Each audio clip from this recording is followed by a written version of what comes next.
ଏଇ ମୋର ଛୋଟ ସଂସାର ନ ଲାଗୁ ଏଠି କେବେ ବାବା ବାବା ସେତିକି ଗୀତ ଥାଉ ଏତେ ଏମିତି ଗୀତ ଗାଇନେ ଆମ ଓଡ଼ିଶାର ଯେତିକି କଣ୍ଠଶିଳ୍ପୀ ଅଛନ୍ତି ସେମାନଙ୍କର ଦାନା ପାଣି ବୁଡ଼ିଯିବ ଥାଉ ଥାଉ ଆମର କାହାରି ଦାନା ପାଣି ବୁଡ଼େଇବାନି। ତ ସକାଳୁ ସକାଳୁ ଦେଖନ୍ତୁ ବାପ ପୁଅ କେତେ ବଢ଼ିଆ ଶୋଇଛନ୍ତି। ତ ମୁଁ ଉଠିକି ଆସିକି ଟିକେ ତାପରେ ଚାହା ଟିକେ କରିଦେଇକି ଚାଲିଗନି ଛାତ ଉପରକୁ ଚା ପିଇ ପିଇ ଗଛ ଟିକେ ପାଣି ଦେବା ନାଗି। ତାପରେ ଗଛ ଟିକେ ପାଣି ଫାଣି ଦେଇ ସାରିଲା ବେଳକୁ ତାପରେ ମୁଁ ଦେଖିଲି ଆମ ବୋଇତାଳୁ ଗଛଟାରେ ଯେଉଁ ବୋଇତାଳୁ ହେଇଛି ଆଉ ଛୋଟିଆ ଛୋଟିଆ କେତେ ସୁନ୍ଦର ବୋଇତାଳୁ ହେଇଛି। ଗଛଟା ମରି ଆସିଲାଣି ହେନେ ବି ତାର ଫଳ ଦେଉଛୁ।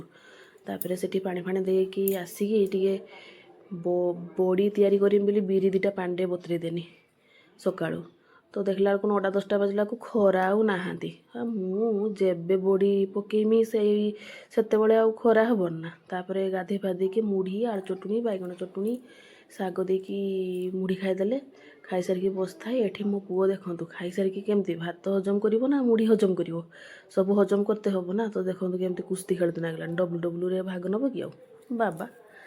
ତାପରେ ଆମ ବାବୁଙ୍କୁ ଟିକେ ବହୁତ ଥଣ୍ଡା ହେଇଥିଲା, କହିଲେ ଯାଉନ ଟିକେ କଫି ତିଆରି କରିବ।